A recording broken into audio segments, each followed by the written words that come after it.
Today we are going to do a pick a card with the intention of getting advice from Spirit at the time you view this video. So this is card 1 and this is card 2.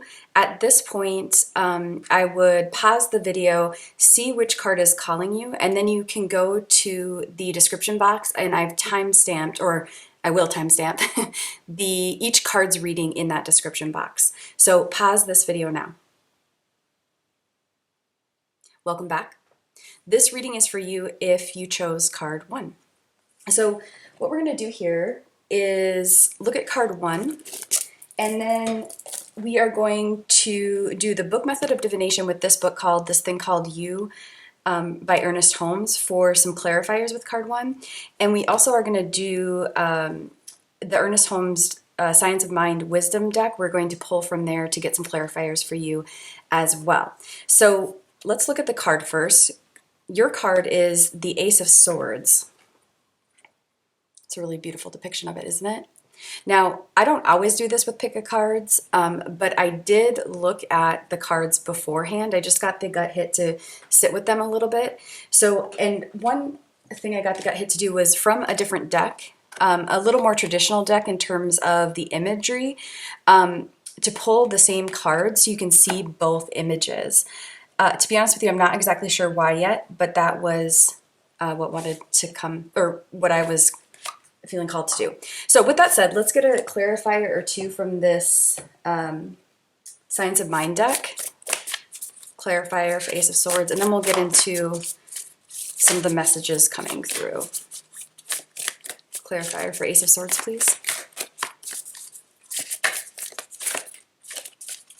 Oh, jumpy.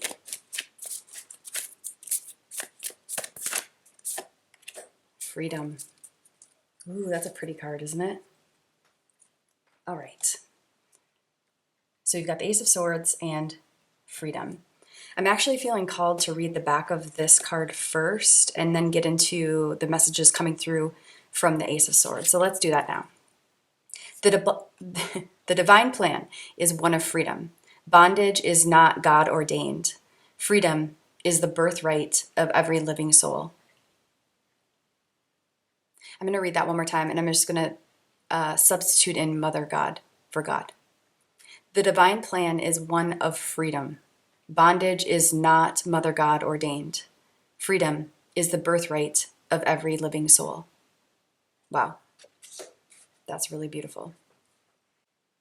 So what I'm getting here is you are definitely on a quest for freedom. And this quest for freedom seems to be what is going to allow it to become, or maybe we could say, what is your advice from Spirit at the time you view this video? It's to work towards freedom through the Ace of Swords energy. So let's talk a little bit about the Ace of Swords.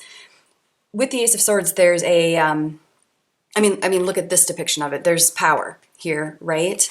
And this beautiful depiction of it as well encompasses a lot of energy. And I think one thing that's really coming to me is there's not only a quest for freedom, but maybe more accurately put, there is a quest for truth, because to a certain extent, we cannot have freedom if we don't have truth. Right? So the Ace of Swords is this beautiful card that just represents truth, getting to the heart of matters, getting to the truth behind illusions, cutting through the crap, essentially, cutting through things that don't make sense, cutting through incoherence, cutting through nonsense, and getting to the truth. So there's a cutting energy with this or that's coming through with this reading, but it's in a really beautiful way. It's again like cutting out things that no longer serve you, cutting through the crap, cutting. It's certainly not a cutting down energy though. It's a cutting for the purpose of for a really solid, beautiful purpose, and it's a cutting of things that no longer serve you. Not a cutting to harm. Does that make sense? And I think one piece of advice that Spirit would want you to have is that, or wants to relay at the time you view this video, is that your quest for freedom is, your desire for freedom, we could even say, is a really beautiful desire. So sometimes I think we can get stuck in the idea that when we want freedom in any regard in our life, when we're feeling that call, that there's some sort of like selfishness in that, right? But clearly it states here, there's nothing less selfish than our quest for freedom, because it is in alignment with Mother God's principles. It's in alignment with how Mother God intends us to live our lives. So there's beauty in your desire. So your advice from Spirit is to own this beautiful desire. Own your desire to move towards more freedom, and realize that although this depiction of freedom is very beautiful and it's very calm, and ultimately I think there is a serenity in true freedom, that it also takes that warrior quest energy. It takes a picking up of a sword, metaphorically, in order to achieve this calm. And so there's a paradox here of, as you move towards more peace, as you move towards more serenity, as you bring things in your life into more alignment with who you naturally and truly are, and with the laws of Mother God and the laws of Mother Nature, there is a quest to that. I mean, just like quest energy just comes, because it's just coming to me so strongly. So there's an adventure. There is a, again, metaphorically, a need to pick up a sword. And what do swords represent in the tarot? Well, to me, they often represent thinking energy. They represent strategy. They represent boundaries. They represent clear-cut energy. So our journey to go from maybe not being so clear to being more clear-cut in a really beautiful way. I mean, clear-cut meaning I understand who I am more. I understand my priorities. I'm more and more understanding how the principles of life, the truths of life, and I'm aligning myself with that. Now, this depiction of Ace of Swords is so interesting because you see all these like little almost swords there. What this is encompassing, or what that is telling me, at least in this reading, is like the potential to grow in maturity from the Ace of Swords all the way through the entire suit. So that's one way you can think of like moving through the suit in a tarot. There's the ace all the way up to the kings and queens, right? And one way that I think of that is just like growing in maturity. So if swords represent this clear-cut energy, there's definitely a call in this reading to like help you understand that you are being asked to go on a journey, a quest, an adventure of looking at how you use this clear-cut energy in your life, looking at where you're not using clear-cut energy, right? And looking at what that causes, what the effects are in your life. And so there's definitely this, again, call to adventure, call to a quest of looking at how you utilize your power of clarity in order to move towards more freedom. This really, really beautiful, beautiful desire you have for yourself right now is in alignment with what Mother God wants for you. And what's required is a journey, I was gonna say a journey of like clear-cut energy, which is kind of right, but there's a different way to put it. A journey of looking at your relationship with clear-cut energy. Does that make sense? Let's take a breath on that. A journey of looking at your relationship with clear-cut energy. Because the reality is, as beautiful as clarity sounds, like consciously, who wouldn't want more clarity? I think everybody would say, sure, of course, I want to be a clearer person. I want more clarity on who I am and what I'm about and where my life is going and what I desire, so on and so forth. But the reality is, clear-cut energy can be very triggering for all of us, whether we witness it in somebody else or we are called to embody it more within ourselves. And so I think I think what wants to be said is understanding, because that is the case, like as you grow in your maturity with how you relate to clear-cut energy, you're going to be able to hold your I guess through the process of getting better at relating to clear-cut energy, there's different triggers that are going to come up. And I guess what wants to be said is understand that that's a natural part of the process. It doesn't mean you're doing it wrong. It actually means you're doing it right. And it's important to look at what those triggers are so that we don't go back to our old habits of being more wishy-washy just for the sake of trying to keep ourselves quote unquote safe. Because I think one advice from Spirit, there's many pieces of advice in each of these readings that Spirit wants to give. But I think one thing that's coming through strongly right now is helping you realize that although you may have, it's almost like your definition of safety is being called to evolve. Is that resonating? So let me see if I can put a little more words around it. It's like we all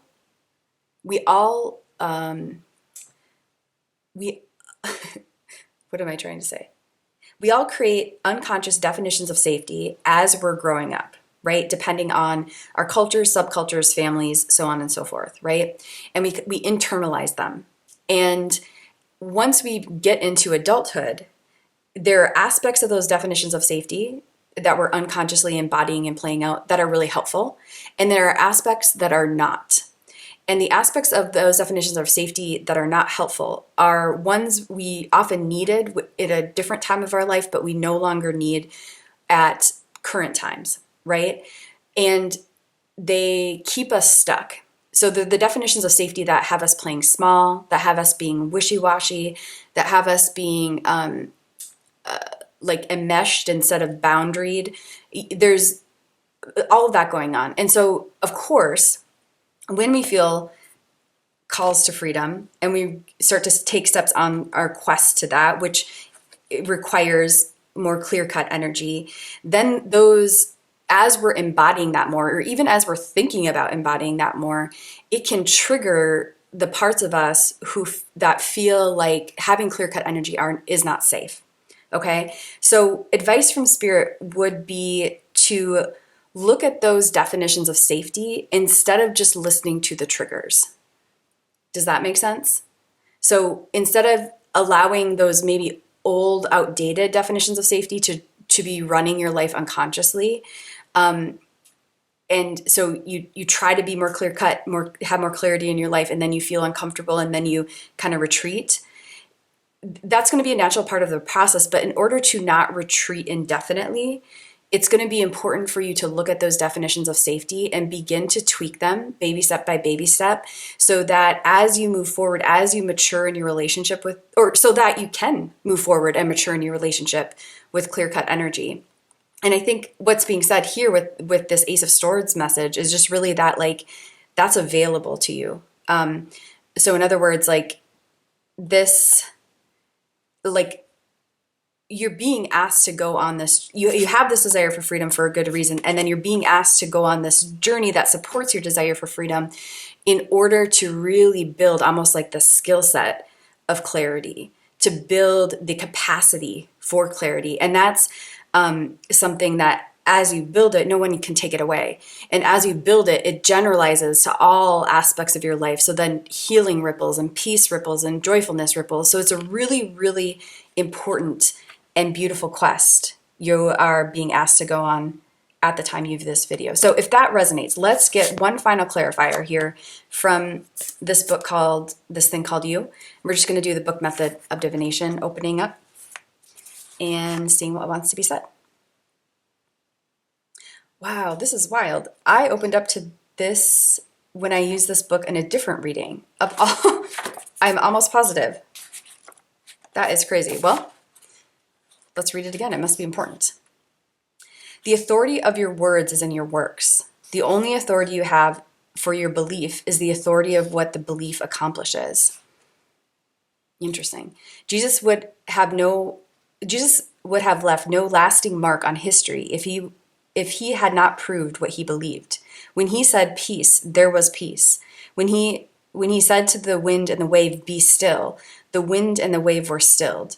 When he told the paralyzed man, get up and walk, the man got up and walked. Naturally, you may exclaim, well, I'm not Jesus. Fortunately, you are not. You are yourself. That, for some reason, screams to me freedom. You are yourself. This is the most wonderful thing about you. You are someone in your own right. You have access to the same power he used. The God, and I'm saying Mother God, the Mother God who is ever with you is the same spirit with whom he communed. There are not two spirits or two powers. There are not two divine presences or two universal laws of mind. There are not two laws of gravitation or two principles of mathematics. Nothing has happened to reality since Jesus walked the shores of Galilee and ministered to the multitudes who eagerly followed him. The kingdom of heaven, which Jesus was always talking about, is also your kingdom. The spirit which was within him is in everyone, equally available, giving of itself alike to every age. It is neither the power, the presence, nor the law that you lack, if you do not lack anything. I'm going to read that one more time. I feel like I said it weird. It is neither the power, the presence, nor the law that you lack, if you do not lack anything. It is the consciousness, an inner spiritual awareness. This consciousness is a thing of thought and conviction. It is a thing of faith and understanding. No one can give this to you but yourself, and if you have it, no one can take it away from you. Say, truth lives forevermore at the center of my being. I know that the faith that walked over the troubled waters of human experience 2,000 years ago is at the center of my own being. I know that the inner calm that stilled the tempest is accessible to me today. I know that the truth within me is always triumphant. Wow. Oh my God, I just got goosebumps. Didn't we start by saying one way to interpret the Ace of Swords is truth? And then we also talked about this like quest and this adventure warrior spirit. So I know the truth within me is always triumphant. Let's say that a couple times. I'll read it and then you repeat either in your mind or out loud if that feels right. I know the truth within me is always triumphant. I know the truth within me is always triumphant. One more time. I know the truth within me is always triumphant. Wow, so I'm like a little weirded out that I opened to this spot again. There like isn't a crease in it or anything. So with that being said, I'm going to find what reading this particular passage came out in, and I'll link up to it in the description box for you because I feel like there might be some messages in that reading for you as well, because it's just a little too weird that this exact passage would come up twice in such a short amount of time. So real quick, let's just talk about this a little bit. The authority for your words is in your works. The only authority you have for your belief is the authority of what that belief accomplishes. So, when Jesus said peace, there was peace. So I think part of what's being said here is kind of like what we talked about with that like underlying belief. So for example, if you're like wanting more freedom, and you're not experiencing that, I think it probably goes back to that, the beliefs you have about safety. Remember when we talked, so one way I said like the definitions, but you could also just say the beliefs you have about safety. So that is really, your life is going to show you how you define safety. Okay. And so if that's what if you're willing to look at that and be like, okay, life never lies, my body never lies, I'm going to decode what's happening in my life and look at how I might be defining safety as a result, and look at gaining healthier and healthier definitions of safety. I really think that's going to lead you to more freedom, because I think when we can align our beliefs and definitions with truth. Okay, so not what we assume is truth based on our own experience, but like actual truth. So like being willing to let life lead the way and get information from it, learn from it, change our minds, change our perspectives, and more align with truth. then what happens is we are, as it says here, we're not just saying peace, we're actually like embodying peace, and then peace happens. We're not just saying I want freedom, we're actually embodying freedom. And then more and more things that are of freedom happen in our life. And this is certainly a baby step by baby step process, and I would assume a lifelong process. I'm laughing because it's, I'm certainly not there in terms of full-fledged freedom in my life. And what a cool lifelong goal. What an important lifelong purpose. It's an alignment with how Mother God ordained that we live life. And through that, through that desire, Mother God's desire for us to experience freedom, we get to go on these really beautiful adventures where we become stronger within ourselves.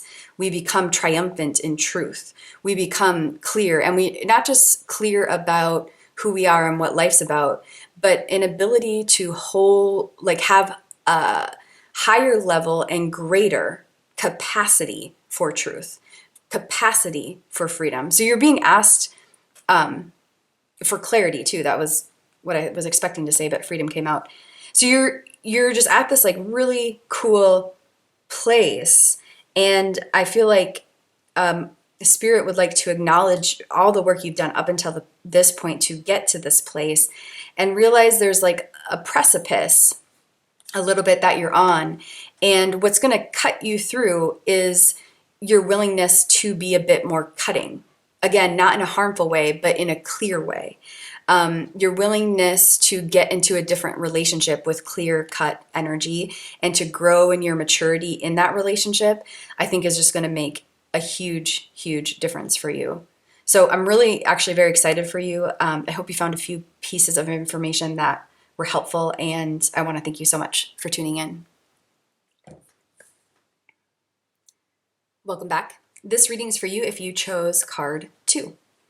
Card 2 is the 9 of Wands. Isn't that a beautiful depiction of it? So what we're going to do here is we are going to clarify with these two things from Ernest Holmes. So the deck, the Science of Mind, wisdom cards, and then his book, this thing called You. At the end, we'll do the book Method of Divination with this book. Before we do that though, I did look at the two cards in this pick a card before flipping them over. I don't always do that, but I did this time around, and I kind of sat with it with each of them for a little bit. And one thing that came through was to pull out a more traditional visual representation of your card. So this comes from the Modern Witch Tarot. So you can see here the visual representation. So this one, I'm just kind of struck by how these colors are playing together. Isn't that just like so beautiful? And look at the power in this depiction of the 9 of Wands. There is a strength that is coming through in your reading that I really want to put words to, because I think it's wanting to, what wants to be said is that you are stronger than you think. You want to be acknowledged by Spirit, or in this reading, Spirit is wanting to acknowledge all the work you've done up until this point. So tangible work, but also like emotional labor and healing work to be this strong. And I think there's like a keep going sort of energy. So you're like on the right path, keep going. You have gained strength. You're going to gain strength. You're becoming this like very cool, strong human being. Sounds kind of silly, but for real, like she looks really cool, doesn't she? Like I'd want to be her friend. What's she about? What has she been through? What has she learned? What does she think about this, that, or the other thing? Do you know what I mean? Like you're just becoming that sort of individual, and it feels not only cool, but like truly important. So with that being said, let's get a clarifier or two from this deck, these wisdom cards, see what wants to come out. And then we'll talk about the 9 of Wands a little more. Clarifier, please. For the 9 of Wands. I feel good about this one, but I also feel like there's one more. it's right here. Nope, there. Okay, it's not this one. It's hope. Whoa, these colors kind of play off of each other, don't they? That's sort of cool. Okay, so let's read the back of these cards. So creative thought on the back says, we must say that all thought is creative according to the nature, impulse, emotion, or conviction behind the thought. And then hope says, in spite of all conditions, the race believes more in good than in evil. Otherwise, it would not continue to exist. This is the eternal hope and sense of our life. I'm going to move this for right now so we can just see the colors in these cards. All right. So let's start with the hope card. I feel like it's almost validating the message that came out before, which is like you're stronger than you think, and you have already gained so much strength as you've navigated your journey up until this point. And you're wanting to be honored for that, and you're also wanting to be given a little sigh of relief, like that there's hope in this, because as much as Nine of Wands represents the strength, there's also, wands can sometimes symbolize burdens, right? And Nine of Wands can mean that maybe there's been quite a few burdens that you've had to navigate or hold, and maybe you still are holding them. And so your advice from Spirit is that there's a lot of hope in your journey. There's what's coming through right now is like, with this imagery and even this imagery here, what it can symbolize is like a boundary or a barrier. So there's a defense of what you've built, and not a defense in like an ego stance, like where we get defensive and we're unwilling to listen or learn, but a good defense. Like each one of these burdens that you've had to carry has also taught you really important lessons that have made you a stronger individual, someone who understands when and how to hold their ground. Okay, so there's like a holding, like a willingness to hold your ground in this season, and a message that, although that can be really uncomfortable, like it's uncomfortable to know that we might not be at the end of something difficult immediately. You know what I mean? Like when we're going through seasons of change and transformation, and we'd like really prefer to be out of the chrysalis and be a butterfly, but we're still just like goop. Did you know that? I didn't know that until like 5 years ago, and it like blew my mind. And that is that caterpillars, when they go into their chrysalis, or they create that around themselves, that they don't like sprout wings out of the body they have. They literally turn into an unrecognizable goop. And then from that, they become a butterfly. And there's an entire process to that, right? And then not only that, then they become a butterfly, but then they have to like bust out of their cocoon, and they've got to like take time to, get their wing strength. Like there is such a process to transformation. And so I think what would like to be spoken out is like, you're on the right track. You're not doing it wrong. There's just a process to transformation. And oftentimes it's a bit trickier. It's a bit more difficult. It's a bit harder. It's a bit longer than we expect, and then that we hope for. And there is so much hope because you're doing this journey of transforming. Do you know what I mean? Like and I don't think you're at the goop stage, because you've already built all these defenses in a beautiful way. Again, not defense in like a egotistical way, but defense in like a strength way, right? Holding your ground. So you're probably like at the point where I think what's coming to me is like, you're still in the cocoon, but you're ready to bust out. Is that kind of accurate? And so it's like uncomfortable to be a butterfly in a cocoon, because butterflies are meant to fly, right? But there also is still, there's something necessary about being there, right? So like if the butterfly would try to get out of the cocoon too soon, that's not advantageous at all, right? And so I think there's like like an exhale that wants to be had of, even though maybe everything isn't quite cleared up yet, you're not quite the person you want to be, there's still some things to navigate. You're maybe in a season where there's certain struggles that have lasted longer than you would have wished. You're still her. Like, cool. I hope you understand what I mean, because otherwise I just sound vain. But put another way, you're still the butterfly, like in the cocoon. Like, you have gone from caterpillar to butterfly, and you're en route to that beautiful experience of coming out of the cocoon, gaining strength, drying your wings off, gaining strength, and then flying around. And this is a natural part of the process. That is really what wants to come through with the hope card. There it went. Sometimes it takes me a while to get the proper wording. What Spirit would like you to know right now, what your advice is to realize that whatever burdens and struggles you're dealing with, it is actually a natural part of the process. So you're doing it right, not wrong, and keep going, because you don't want to die as the, metaphorically speaking, as the butterfly in the cocoon, right? You deserve that experience of getting out of the cocoon and flying. And what you're going through right now is leading you in that direction, and it's just a part of the process. So I know for myself, I just wish that earlier in my journey, I would have understood that some of the difficult things that I have gone through, there was no way to avoid them. Do you know what I mean? They're just a part of a natural process of becoming, of changing, of transforming, of cleansing, of all of that. And so I really think that wants to be said here. And there's a keep going sort of energy as well. So let's talk a little bit about creative thought. I think part of, look at how this plays off the flowers. That's wild.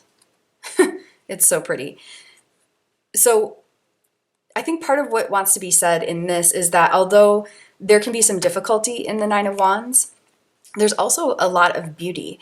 And maybe to move forward, a willingness to think a bit more creatively, and a willingness to tap into that creativity could help move things forward towards resolution, towards what you're desiring. I know when there's heaviness, it can be hard to give yourself permission to think creatively, or just give yourself permission to be creative. But I feel like there is a request from you to be with the heaviness that you're in, and also, can you hold the heaviness out of your situation, your season right now, and also begin to sprinkle in some lightness, some creativity. And as I'm saying all that, I'm thinking of Julia Cameron's book, The Artist's Way. And she talks a lot about doing artist dates, which is something I've implemented in my life some, and have really, well, actually, as I say that, arranging flowers is something that I started doing more because of the artist dates, and is something that I'm really loving. So artist dates are just once-ish a week, you block off an hour or however much time you have, 30 minutes, 3 hours, to just do something fun and creative with yourself. So it can be thrift shopping, it can be watercolor painting, it can be arranging flowers, but it's this time where you give yourself permission to be creative. And I'm definitely getting that sense here that although, again, there's some heaviness in where you're at right now, it's, again, a natural part of the process. You're not doing it right, not wrong. You're en route to something really beautiful.